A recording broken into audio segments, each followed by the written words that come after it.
परिचय। आज तनुज खरीदारी के लिए अपने पिताजी के साथ बाजार आया है। वो कुछ टी शर्ट तथा पैंट खरीदना चाहता है। वो एक दुकान में प्रवेश करता है तथा विभिन्न प्रकार की रंगीन टी शर्ट्स देखता है। पिताजी, यहां टी शर्टों के अनेक रंग हैं, लेकिन मुझे नीले रंग की टी शर्ट पसंद है। ठीक है बेटा, तो हम इसे खरीद लेते हैं। धन्यवाद पिताजी। बेटा, क्या तुम जानते हो कि ये भिन्न भिन्न रंग कपड़ों पर किस प्रकार प्रयोग किए जाते हैं? नहीं पिताजी, लेकिन मैं जानना चाहता हूं। कपड़ों पर विभिन्न रंगों के लिए विशिष्ट रसायन प्रयुक्त किए जाते हैं, जिनसे ये रंग प्राप्त होते हैं। ये रसायन उपसह संयोजन यौगिक कहलाते हैं। उपसह संयोजन यौगिक? पिताजी, ये क्या होते हैं? मुझे इनके विषय में कुछ भी पता नहीं है तथा मैं इनके विषय में और जानना चाहता हूं। विद्यार्थियों, आज हम उपसह संयोजन यौगिक के बारे में विस्तार से अध्ययन करेंगे।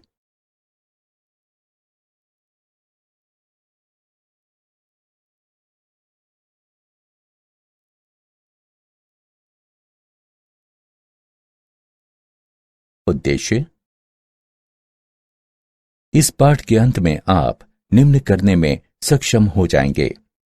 उपसह संयोजन यौगिकों को परिभाषित करना, वर्नर के सिद्धांत का वर्णन करना, पारिभाषिक शब्दावली को परिभाषित करना, द्विलवण तथा संकुल यानी कॉम्प्लेक्स यौगिक में अंतर करना, उपसह संयोजन यौगिकों के नामकरण को समझना, उपसह संयोजन यौगिकों में समावयवता की व्याख्या करना, संयोजकता आबंध सिद्धांत तथा क्रिस्टल क्षेत्र सिद्धांत का वर्णन करना, धातु कार्बोनिलों में आबंध को जानना और उपसह संयोजन यौगिकों के स्थायित्व का विश्लेषण करना। परिभाषा: अकार्बनिक रसायन की वो शाखा जिसमें उपसह संयोजन यौगिकों का अध्ययन किया जाता है, उपसह संयोजन रसायन कहलाती है।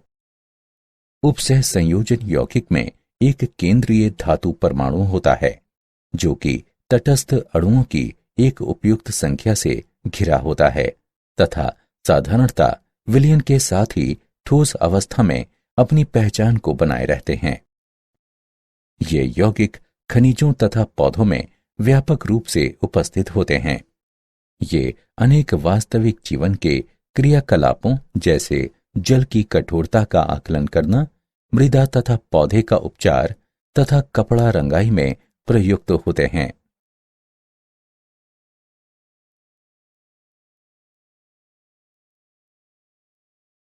वर्नर का सिद्धांत।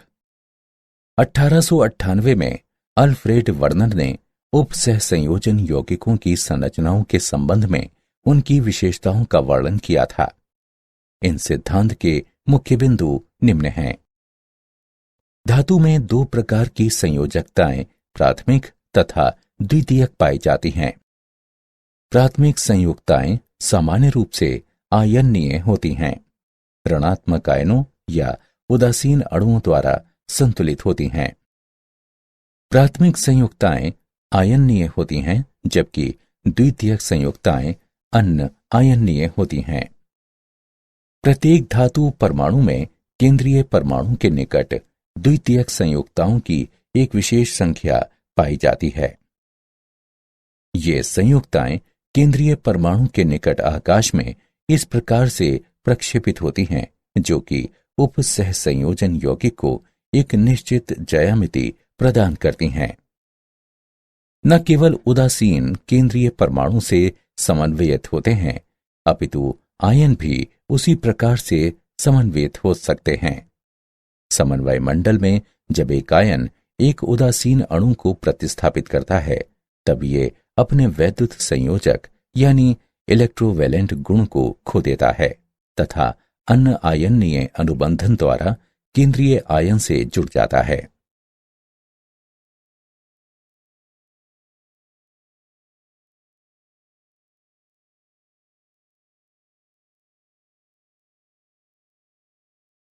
समन्वय सत्ता।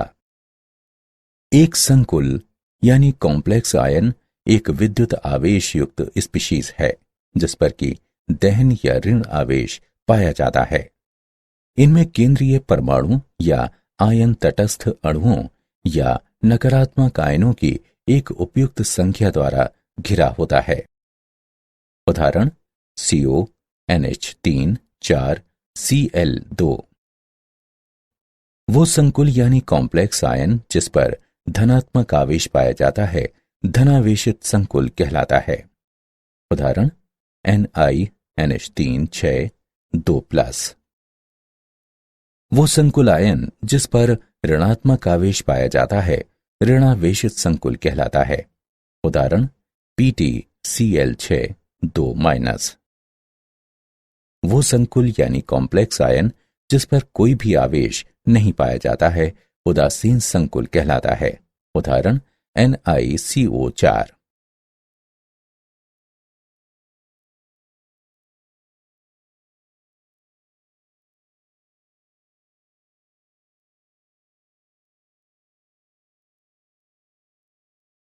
लिगंड। ऐसे उदासीन अणु या आयन जो कि एक संकुल में धातु आयन को घेरते हैं लिगंड कहलाते हैं। लिगंड सामान्यतः ध्रुवीय अणु होते हैं जिनमें संयोजक इलेक्ट्रॉनों का कम से कम एक बिना साझा वाला जोड़ा पाया जाता है। वे केंद्रीय धातु आयन से उपसह संयोजन बंध द्वारा जुड़े होते हैं। लिगंड में उपस्थित परमाणु जो कि केंद्रीय धातु परमाणु के साथ समन्वय बंध बनाता है उपसह संयोजित परमाणु या दाता परमाणु कहलाता है। लिगंड एक या अनेक दाता स्थल से युक्त होता है। दाता स्थल यानी स्थान की संख्याओं के आधार पर लिगंड निम्न प्रकार के होते हैं। एक तंतुर यानी यूनिडेंटेट, एक दाता स्थल युक्त। उदाहरण कार्बोनेट आयन। द्विदंतुर यानी बाइडेंटेट, दो दाता स्थल युक्त। उदाहरण ऑक्सलेट आयन। त्रिदंतुर यानी ट्राइडेंटेट, तीन दाता स्थल युक्त। उदाहरण ट्राइएथिलीन ट्राइएमीन। चतुर्दंतुर टेट्राडेंटेट यानी चार दाता स्थल युक्त। उदाहरण ट्राइएथिलीन टेट्राएमीन। षटदंतुर हेक्साडेंटेट, छह दाता स्थल युक्त। उदाहरण ethylene diamine tetra acetate ion. एक परमाणु में केवल एक ही दाता स्थल हो सकता है लेकिन एक अणु में एक से अधिक दाता स्थल हो सकते हैं।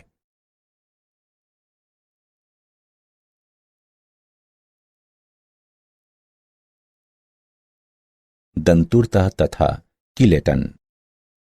जब एक बहुदंतुर लिगंड एक से अधिक दाता स्थल द्वारा स्वतः ही एक धातु आयन से संयोजित हो जाता है तो एक रिंग सदृश संरचना प्राप्त होती है।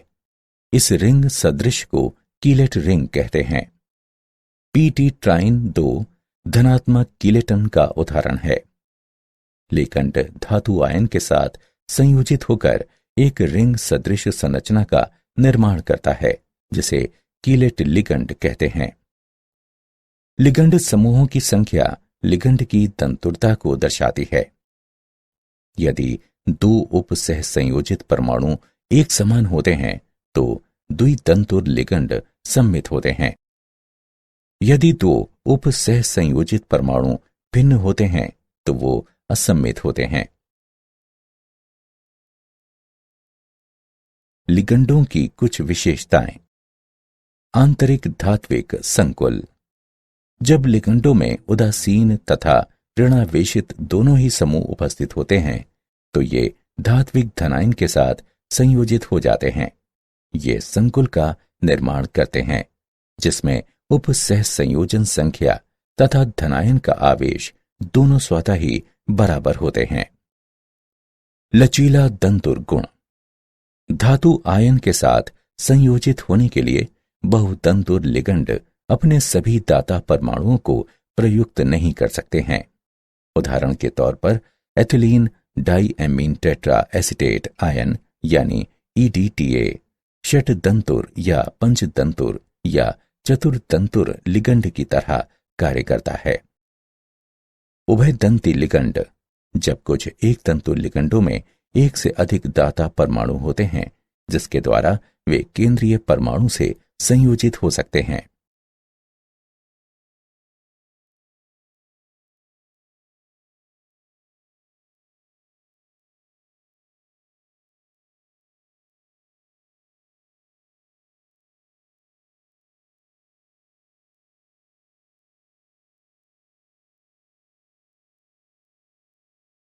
समन्वय मंडल तथा समन्वय संख्या। समन्वय मंडल संकुलों में केंद्रीय धातु आयन अन्य आयनीय लिगंडों के साथ जुड़ा होता है तो ये समन्वय मंडल कहलाता है। वो भाग जो कि गुरु कोष्ठक के बाहर उपस्थित होता है उपसह संयोजन मंडल कहलाता है। समन्वय मंडल में उपस्थित स्पीशीज अनआयनीय होती हैं। आयन मंडल में उपस्थित स्पीशीज आयनीय होती हैं। समन्वय संख्या। समन्वय मंडल में सभी लिगंड केंद्रीय धातु परमाणु के साथ जुड़े होते हैं जिसे कि धातु परमाणु की समन्वय संख्या कहते हैं।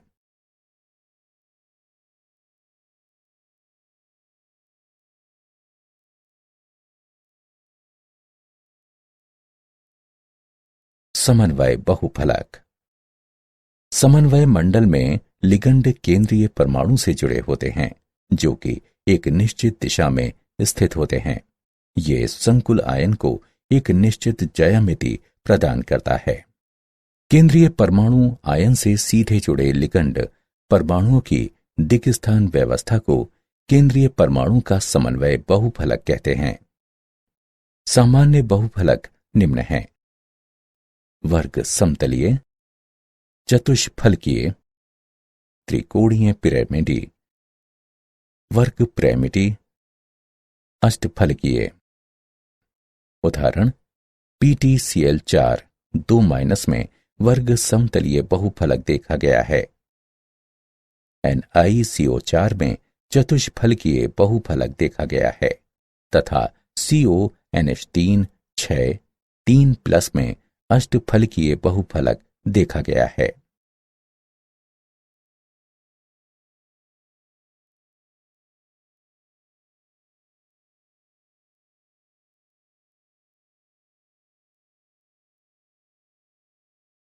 केंद्रीय परमाणु की ऑक्सीकरण संख्या।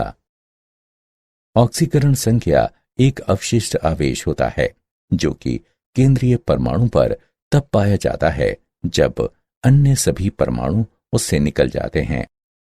संकुल पर पाया जाने वाला आवेश घटक भागों के आवेशों का कुल योग होता है।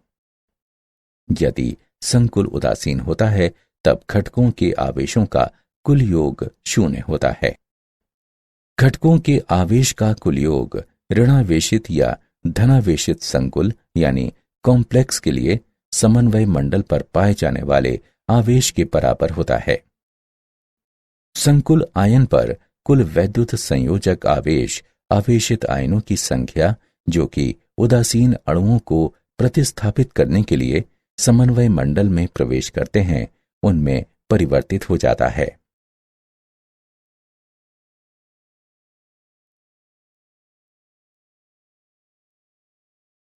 प्रभावी द्रव्यमान संख्या EAN। संकुल में केंद्रीय धातु परमाणु की प्रभावी द्रव्यमान संख्या की गणना दिए गए सूत्र द्वारा आसानी से की जा सकती है। EAN बराबर Z - ON + 2 CN, जहां Z केंद्रीय धातु परमाणु की द्रव्यमान संख्या है, ON केंद्रीय धातु परमाणु का ऑक्सीकरण संख्या है तथा CN केंद्रीय धातु परमाणु की उपसह संयोजन संख्या है। यदि प्रभावी द्रव्यमान संख्या अगली नोबल गैस की द्रव्यमान संख्या के बराबर होती है तो एक स्थायी संकुल यानी कॉम्प्लेक्स का निर्माण होता है। उदाहरण FeCO5 की प्रभावी द्रव्यमान संख्या बराबर 26 माइनस 0 प्लस 2 गुणे 5 बराबर 36 के बराबर है। प्रभावी द्रव्यमान संख्या नियम अनेक विषयों में लागू होता है। Ni2 CO2 Ag1 के संकुल सामान्यतः इस नियम का अनुसरण नहीं करते हैं।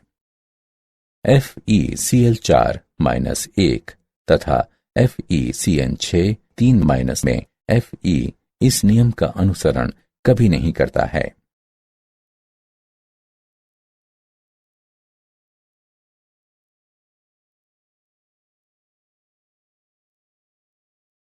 होमोलेप्टिक तथा हेट्रोलेप्टिक संकुल। होमोलेप्टिक संकुल ऐसे संकुल जिसमें धातु परमाणु केवल एक प्रकार के लिगंड से संयोजक बंधों द्वारा जुड़ा होता है। होमो शब्द ये दर्शाता है कि कोई सभी के लिए समान है। उदाहरण के तौर पर CONH3 6 3 प्लस तथा FeCN6 4 माइनस। हेट्रोलेप्टिक संकुल ऐसे संकुल जिसमें धातु परमाणु एक से अधिक प्रकार के लिगंड से संयोजक बंधों द्वारा जुड़ा होता है। कुछ लिगंडों के लिए यह संभव है कि वो 2 या 2 से अधिक भिन्न संयोजक बंधों द्वारा जुड़े हों। उदाहरण COCl2 NH3 4 प्लस।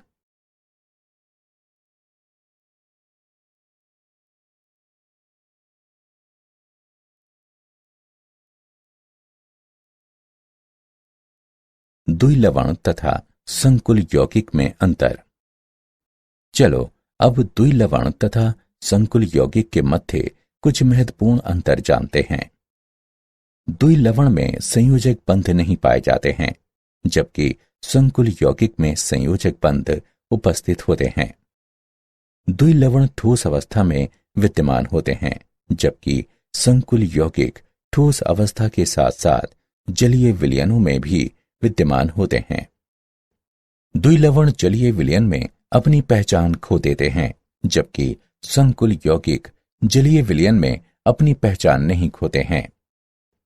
द्विलवण में 2 लवण समान अनुपात में पाए जाते हैं, जबकि संकुल यौगिकों में 2 आयनों से मिलकर बना होता है, जो कि समान अनुपात में हो भी सकते हैं और नहीं भी। द्विलवण में धातु आयन अपनी सामान्य संयोजकताओं को दर्शाते हैं, जबकि संकुल लवण में धातु आयन अपनी प्राथमिक तथा द्वितीयक संयोजकताओं को दर्शाते हैं। द्विलवण जलीय विलयन में सरल आयनों का निर्माण करते हैं, जबकि संकुल यौगिक जलीय विलयन में संकुल आयनों का निर्माण करते हैं।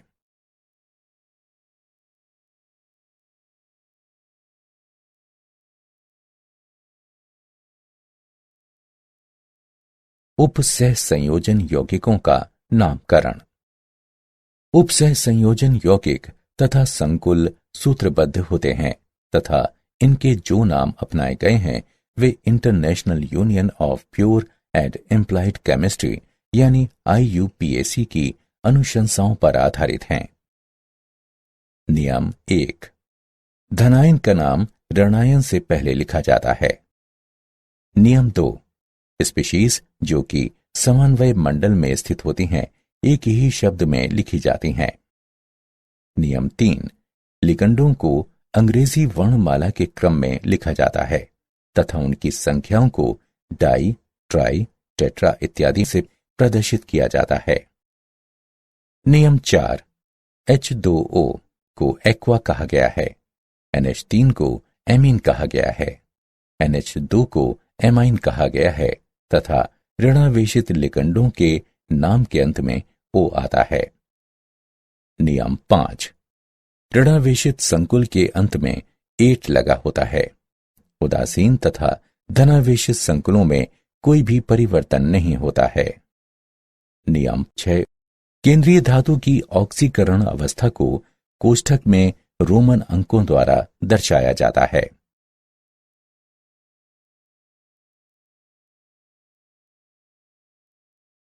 बहुकेंद्रकीय उपसह संयोजन यौगिकों का नामकरण।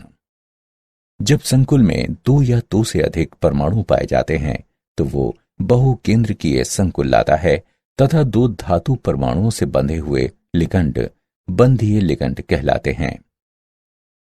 ऐसे लिगंडों के नाम में म्यू वर्णमाला इन लिगंडों के नाम से पहले लिखी जाता है तथा अन्य संकुल से हाइफन द्वारा पृथक होते हैं। उदाहरण, इस उपसह संयोजन यौगिक को tetraammine cobalt 3 mu amido mu nitro tetraammine cobalt 3 nitrate के नाम से जाना जाता है।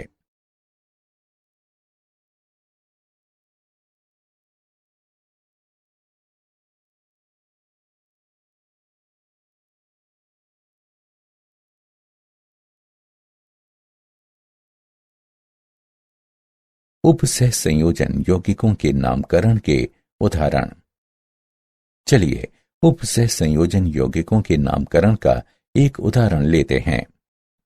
CrH2O 4Cl2Cl उपसह संयोजन यौगिक का क्या नाम है? चलो विलयन को देखते हैं। उपसह संयोजन यौगिक के सूत्र में संकुल पहले लिखा जाता है, इसलिए ये धनावेशित संकुल है तथा इसका नाम पहले लिखा जाता है। नियमों के अनुसार संकुल के नामकरण के समय लिगंडों का नाम पहले लिखा जाता है, इसके बाद केंद्रीय धातु आयन का नाम लिखा जाता है। लिगंडों को वर्णमाला के क्रम में लिखा जाता है, अतः एक्वा पहले आता है तथा उसके बाद क्लोरो आता है। केंद्रीय धातु परमाणु की ऑक्सीकरण संख्या +3 है तथा ये रोमन अंकों में कोष्ठक में लिखी जाती है। क्लोराइड ऋणायन होता है। इस प्रकार इस उपसह संयोजन यौगिक का नाम टेट्रा एक्वा डाइक्लोरोक्रोमियम 3 क्लोराइड है।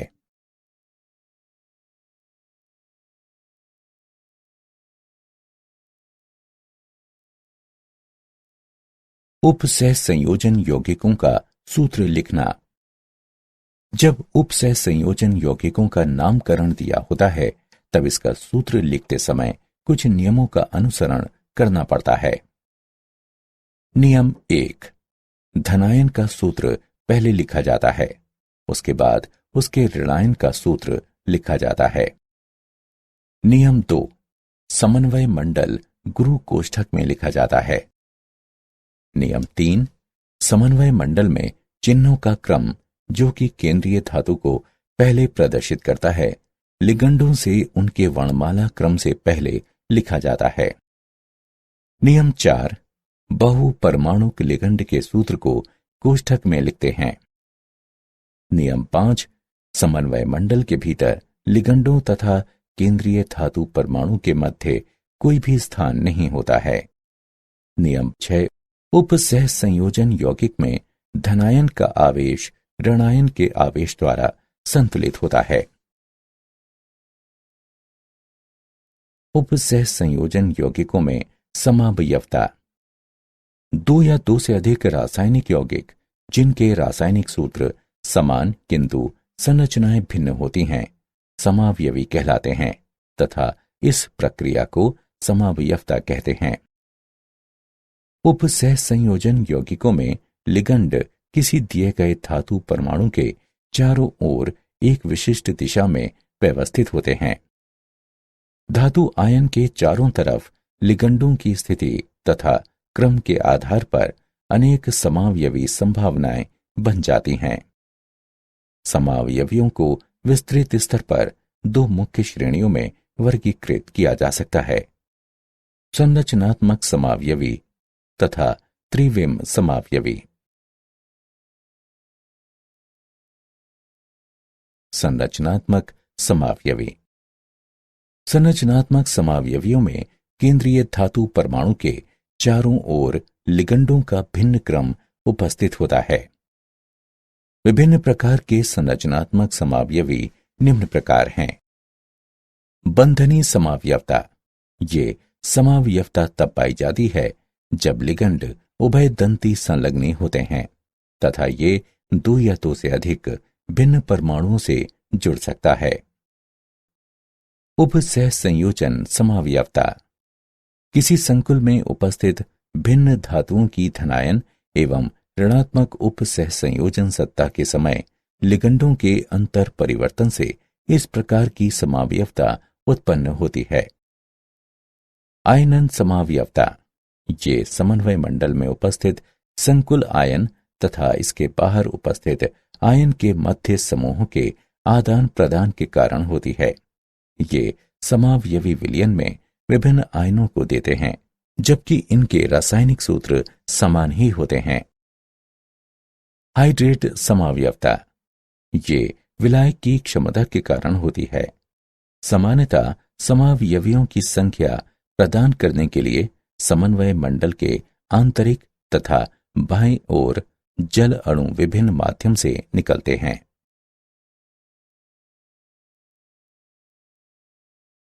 त्रिविम समावयवता त्रिविम समावयवता आकाश में परमाणुओं या समूहों के विभिन्न क्रम के कारण होती है। ये दो प्रकार की होती हैं। ज्यामितीय समावयवता इस प्रकार की समावयवता हेटेरोलेप्टिक संकुलों में पाई जाती हैं, जिनमें लिगंडों की भिन्न ज्यामितीय व्यवस्थाएं संभव हो सकती हैं। जब दो अभिन्न लिगंड निकटवर्ती स्थानों पर पाए जाते हैं, तब ऐसे समावयव समपक्ष समावयव कहलाते हैं। जब दो अभिन्न लिगंड एक दूसरे के विपरीत क्रम में पाए जाते हैं, तब ऐसे समावयव विपक्ष समावयव कहलाते हैं। Ma2B2 प्रकार के 4 उपसह संयोजन संकुल तथा Ma4B2 प्रकार के 6 उपसह संयोजन संकुल ज्यामितीय समावयवता दर्शाते हैं।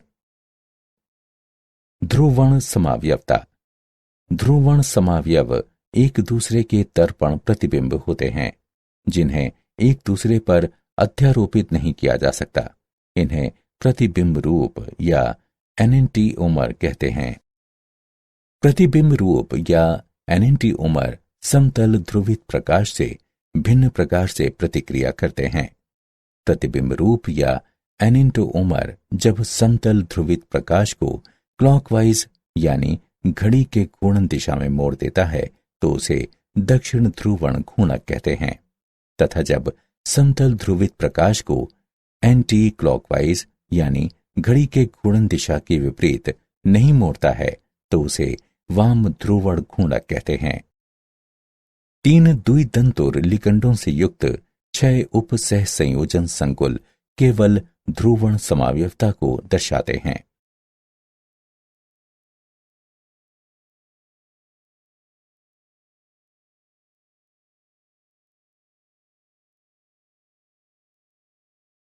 संयोजकता आबंध सिद्धांत संयोजकता आबंध सिद्धांत में सम्मिलित आधारीय सिद्धांत निम्न हैं। कक्षकों का संकरण, धातु परमाणुओं तथा लिगंडों के मध्य आबंध, अवलोकित चुंबकीय मापन तथा बंध प्रकार के मध्य संबंध। इस सिद्धांत के अनुसार केंद्रीय धात्विक परमाणु के साथ लिगंड उपसह संयोजक बंध द्वारा आबंधित होते हैं। इस प्रकार लिगंड में इलेक्ट्रॉनों का एक युगल समूह अवश्य होना चाहिए तथा आबंध के लिए धातु के पास कुछ रिक्त कक्षक अवश्य होने चाहिए। उदाहरण के तौर पर K4MnCN6 के निर्माण का संयोजकता आबंध सिद्धांत के आधार पर वर्णन किया जा सकता है। बाह्य कक्षक संकुल वह संकुल जिसमें बाह्य ऑर्बिट के डी कक्षक आबंध के लिए प्रयुक्त होते हैं, बाह्य कक्षक संकुल कहलाते हैं। आंतरिक कक्षक संकुल वो संकुल जिसमें आंतरिक ऑर्बिट के डी कक्षक आबंध के लिए प्रयुक्त होते हैं, आंतरिक कक्षक संकुल कहलाते हैं। उच्च प्राचक्रण संकुल वो संकुल जिसके एक निश्चित इलेक्ट्रॉनिक विन्यास में अयुग्मित इलेक्ट्रॉनों की संख्या अधिकतम होती है, उच्च प्राचक्रण संकुल कहलाता है।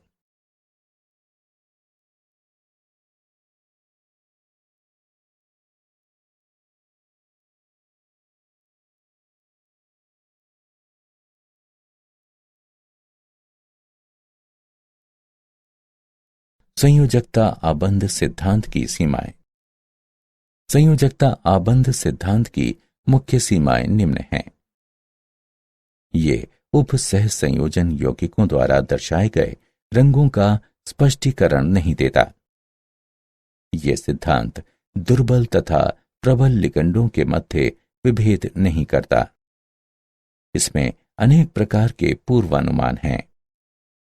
ये 4 समन्वयी संकुलों के लिए चतुष्फलकीय तथा वर्ग समतल संरचनाओं का सही अनुमान नहीं लगा पाता।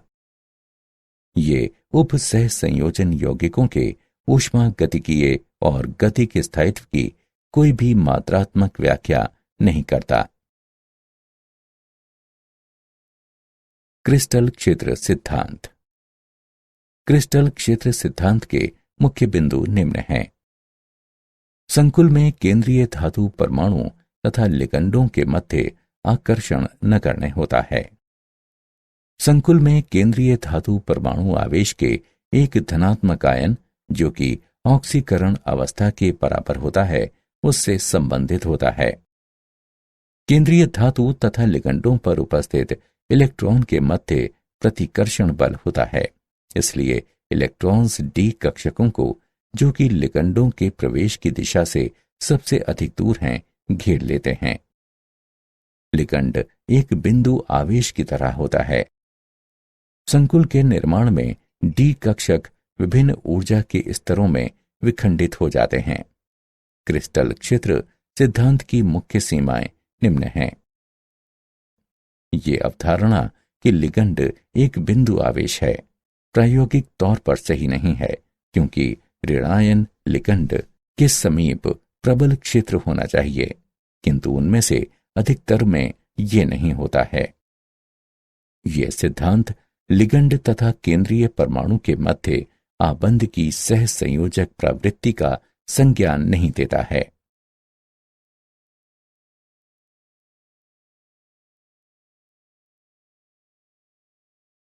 डी कक्षकों का क्रिस्टल क्षेत्र विपाटन। 5 डी कक्षकों को 2 समूहों में वर्गीकृत किया जा सकता है। डी कक्षकों में से 3, जो कि उपसह संयोजित अक्ष के मध्य विन्यासित होते हैं, T2G कक्षक कहलाते हैं। अन्य 2 डी कक्षक, जो कि उपसह संयोजित अक्ष के समांतर विन्यासित होते हैं, EG कक्षक कहलाते हैं। मुक्त धातु आयनों के संबंध में सभी 5 डी कक्षकों में समान ऊर्जा होती है, लेकिन लिगंडों की एक जोड़ी से उनका संबंध तथा ऊर्जाएं घट जाती हैं। प्रभावशाली लिगंडों के अंतर्गत धातु आयन के 5 डी कक्षकों का विपाटन क्रिस्टल क्षेत्र विपाटन कहलाता है। ये डेल्टा के द्वारा दर्शाया जाता है तथा क्रिस्टल क्षेत्र विपाटन ऊर्जा कहलाती है। वे लिगंड जो अधिक क्रिस्टल क्षेत्र विपाटन उत्पन्न करते हैं प्रबल लिगंड कहलाते हैं, जबकि जो लिगंड कम क्रिस्टल क्षेत्र विपाटन उत्पन्न करते हैं दुर्बल लिगंड कहलाते हैं।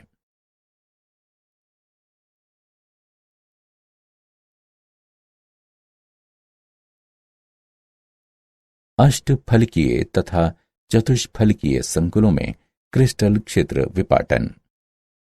अष्टफलकीय संकुलों यानी कॉम्प्लेक्सों में 6 लिगंड उपसह संयोजित अक्ष के साथ केंद्रीय धातु आयन से जुड़े होते हैं। ऐसा अक्ष DX2 घटा Y2 तथा DZ2 कक्षक होता है। इन कक्षकों के स्तर में कक्षकों के T2G से अधिक ऊर्जा होती है। चतुष्फलकीय संकुल यानी कॉम्प्लेक्स में 4 लिगंड शंकु के एकांतर कोण तथा शंकु के केंद्र पर केंद्रीय आयन घेर सकते हैं।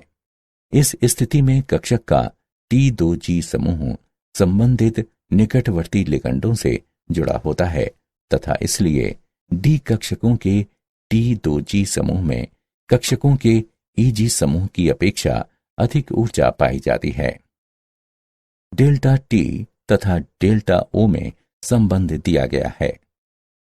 डेल्टा T बराबर 4/9 डेल्टा O।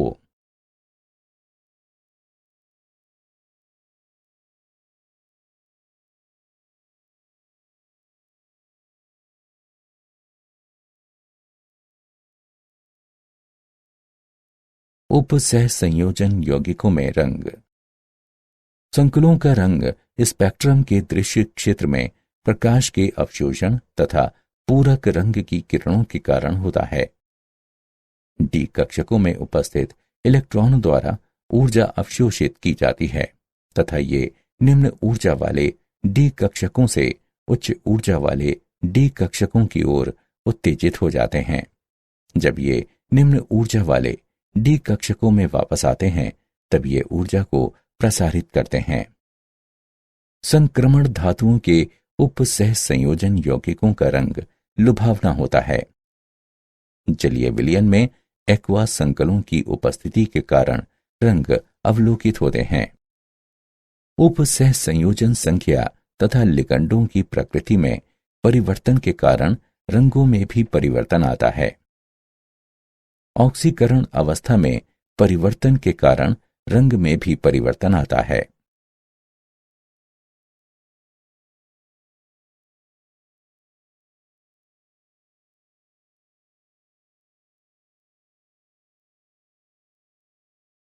धातु कार्बोनिलों में आबंध। होमोलेप्टिक कार्बोनिल यौगिक जिनमें केवल कार्बोनिल लिगंड हों अधिकतर संक्रमण धातुओं द्वारा निर्मित होते हैं। डी ब्लॉक के केंद्रीय भाग से धातु द्वारा महत्वपूर्ण धातु कार्बोनिल का निर्माण होता है। धातु कार्बोनिल आबंध में सिग्मा तथा पाई दोनों आबंध भाग लेते हैं। कार्बन मोनोऑक्साइड पर उपस्थित एकल युगल के साथ संक्रमण धातु के रिक्त डी कक्षक के परस्पर व्यापन से सिग्मा आबंध बनता है। पाई आबंध धातु के पूरित डी कक्षकों में से एक इलेक्ट्रॉन युगल को कार्बन मोनोऑक्साइड के रिक्त प्रतिआबंधन पाई कक्षक में दान करने से बनता है। धातु कार्बोनिलों की विशेषताएं। धातु कार्बोनिलों की कुछ मुख्य विशेषताएं निम्न हैं। एक नाभिकीय कार्बोनिल या तो रंगहीन होते हैं या फिर हल्के रंग के होते हैं। बहुनाभिकीय कार्बोनिल अधिक गहरे रंग के होते हैं। धातु कार्बोनिल कमरे के ताप तथा दाब पर अधिकतर ठोस अवस्था में पाए जाते हैं, सिवाय लोहा तथा निकेल कार्बोनिल के जो कि तरल अवस्था में होते हैं। केंद्रीय धातु तथा CO लिगंडों के कारण ये अत्यधिक क्रियाशील होते हैं। एक नाभिकीय कार्बोनिल वाष्पशील तथा विषैले होते हैं। अधिकतर धातु कार्बोनिल हाइड्रोकार्बन विलायकों में घुलनशील होते हैं। धातु कार्बोनिल औद्योगिक उत्प्रेरकों तथा जैव संश्लेषण में अग्रदूतों की भांति प्रयोग किए जाते हैं।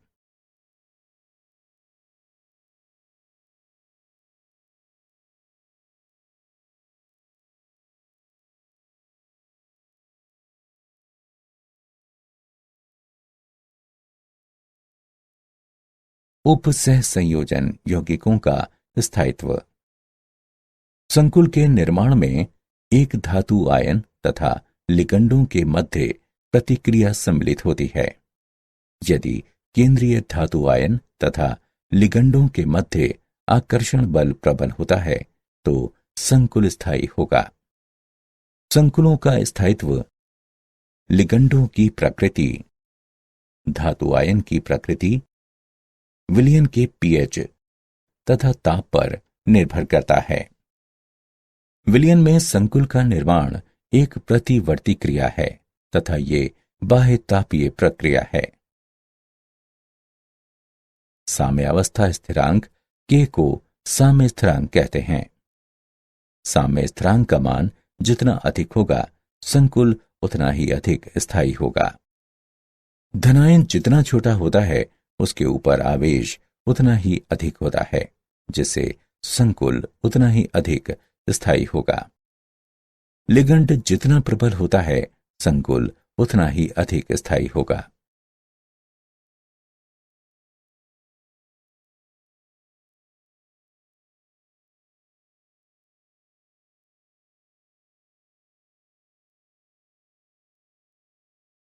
उपसह संयोजन यौगिकों का अनुप्रयोग। उपसह संयोजन यौगिकों के कुछ महत्वपूर्ण अनुप्रयोग निम्न हैं। बॉक्साइट NaOH के साथ उत्पन्न संकुल यानी कॉम्प्लेक्स से शुद्ध किया जाता है। कठोर जल में Ca2+ तथा Mg2+ के आकलन के लिए EDTA का प्रयोग किया जाता है। PbEDTA संकुल में निर्मित Pb को हटाने के लिए EDTA का प्रयोग किया जाता है। हीमोग्लोबिन में Fe पाया जाता है। क्लोरोफिल में Mg पाया जाता है। विटामिन B12 में CO2+ उपस्थित होता है। कैंसर के उपचार में समपक्ष प्लेटिन का ट्यूमर विरोधी कारक की भांति प्रयोग किया जाता है। ये फोटोग्राफी में प्रयोग होते हैं। जिंक तथा उसके साइनाइड संकुलों के साथ क्रिया कराकर चांदी तथा सोना निष्कर्षित होते हैं।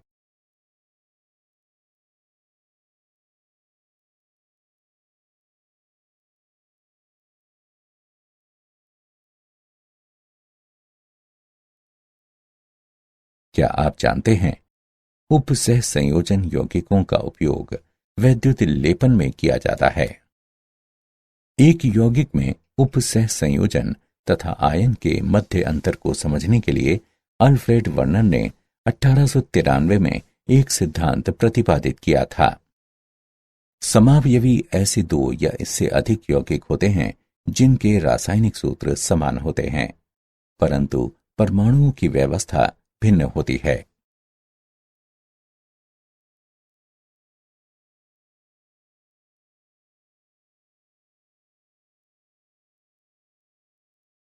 सारांश। आइए हमने जो कुछ सीखा है उसे संक्षेप में दोहराएं। उपसह संयोजन यौगिक में एक केंद्रीय धातु परमाणु पाया जाता है जो कि उदासीन अणुओं की एक उपयुक्त संख्या द्वारा घिरा होता है तथा सामान्यतः ये विलयनों के साथ साथ ठोस अवस्था में अपनी पहचान को बनाए रखता है। प्राथमिक संयोजकता ऋणात्मक आयनों के द्वारा, जबकि द्वितीयक संयोजकता या तो ऋणात्मक आयनों द्वारा या फिर उदासीन अणुओं के द्वारा संतुलित होती है। उदासीन अणु या आयन जो कि एक संकुल में धातु आयन को घेरते हैं लिगंड कहलाते हैं। वो लिगंड जो कि धातु आयन से समन्वयित होकर एक रिंग सदृश संरचना का निर्माण करता है कीलेट लिगंड कहलाता है। समन्वय मंडल में लिगंडों की कुल संख्या जो कि केंद्रीय धातु परमाणु से संलग्नित होती है धातु परमाणु की समन्वय संख्या कहलाती है।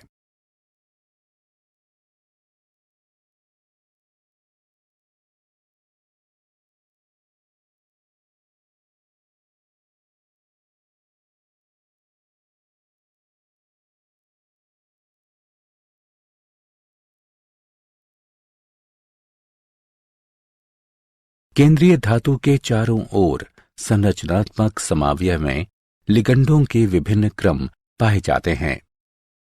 त्रिविम समावयवता आकाश में परमाणुओं समूहों के विभिन्न क्रमों के कारण होती है। वो संकुल जिसके एक निश्चित इलेक्ट्रॉनिक विन्यास में अयुग्मित इलेक्ट्रॉनों की संख्या अधिकतम होती है उच्च प्राचक्रण संकुल कहलाता है। महत्वपूर्ण धातु कार्बोनिल्स D ब्लॉक के केंद्रीय भाग से धातु द्वारा निर्मित होते हैं।